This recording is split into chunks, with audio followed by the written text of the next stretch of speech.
Okay, so this is a video guide to the Viper. I'm going to show you how this unit works, and we're starting with a pause video because we're actually already in combat. So imagine the Protoss army comes up and you've got some automated defense, maybe some swarm hosts, and you're sieging the other player. That's one of the ways you can see how Abduct works, and that is, it's an ability that grabs the Protoss unit, or whatever unit you're targeting, and pulls it to you. Their other main ability is Binding Cloud, which makes all units in it unable to attack. So we're going to first show you Abduct, and as we're going through this. So imagine you have your Vipers, and you want to get that Colossus and pull it in towards your automated defense. Very good range, gets pulled in, no problem. Same thing with, you can do it for all the units, really. Just keep pulling in the stuff that you want. Okay, so Blinding Cloud, on the other hand, units within it can't see. They have to be in melee range to attack. So when I put it on those Stalkers, they try to run forward to attack me. And once you spend your energy with the Viper, it has consumability, and you can use it to drain your buildings for extra energy. It does a lot of damage, though, so like using it on a Spine Crawler, probably not a good idea, because Spine Crawlers are stuff that's going to take damage. It's better to use it on, and it has no cooldown, so you can switch as much as you want. It's better to take it and use it on something like a extractor that you obviously don't need anymore. And that can get your units up to full energy over time. Again, it's not that fast though, so it does take a while. It's not like an instant consume. And you can kill your buildings. It's better to leave them alive with a couple health, so that you can let them regenerate and drain from them another day. Okay, so once you have energy, it's a good combination to use. Let's say we're using our swarm hosts here to siege like the player's ramp.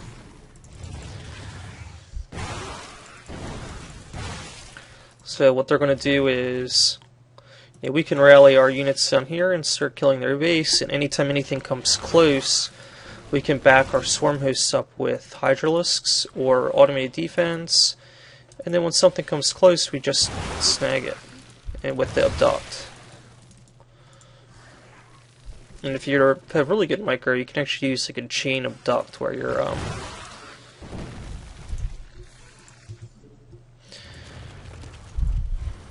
actually pulling things twice. So you can see I'm able to do some good damage there. So rather than let the swarm host take damage from enemy units, we can use our Vipers to blind anything. Force it in more.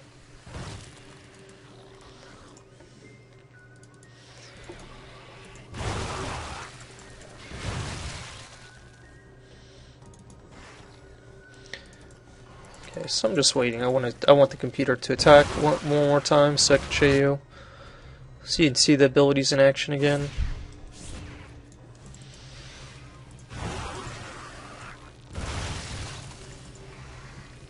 And once the Protoss player is kind of secured like this, it's kind of difficult to stop. You can kind of keep pulling the units back, like leapfrogging them, and then your Hydras or automated defense can attack them. Unit tries to run away, keep pulling it back. And since you can get your energy back by, you can get your energy back with Consume, it's just something you can keep doing. And it's once you're set up in a position like this, it's definitely hard for the Protoss player to stop. Obviously, this army could be walked around. It could turn into a base race. So you don't want to have as many swarm hosts as I do. Definitely excessive, but there are for units that do damage.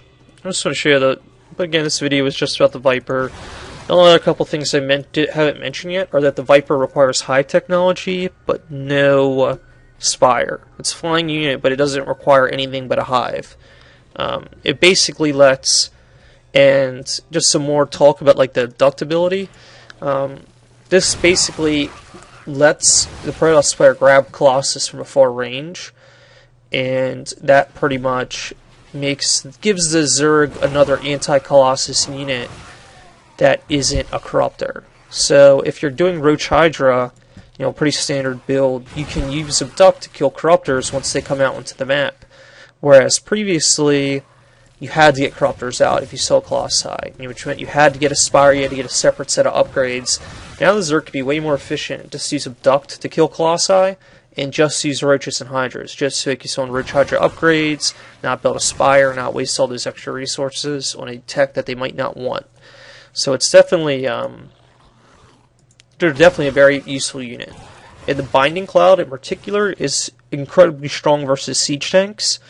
It basically makes a cloud on the ground, and I showed it briefly earlier, that a unit inside only has a melee attack now. Like ranged ground units cannot attack once the Binding Cloud is done. And the same thing goes for Spine Crawlers. See, it makes them melee only.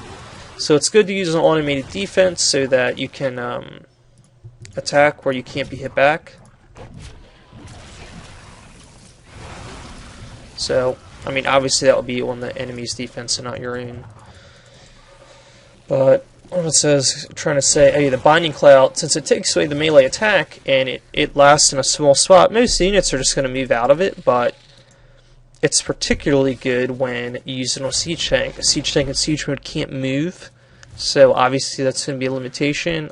Additionally, it has no melee attack, so if you use a Binding Cloud on a siege tank in siege mode, it's worthless. Like, if you catch a tank line unprotected, Binding Cloud all over it, Zerglings come in and take it out in a couple of seconds. Like, or even your Hydralisk, it has no attack. Like, it just can't be. It's really, really strong versus siege tanks. So the Viper is one of the units that if you go up to high tech, you're going to want it practically in every game. It's just that good. You can also use Abduct on High Templar. Kind of expensive energy-wise that way, but it does pull them in so they can't kind of sit back and attack. Just make sure that you can burn through Viper energy really easily, so you always want to consume before you go into battle. That's the Viper. I hope this video helped and gives you a good idea of how it works and how to use it.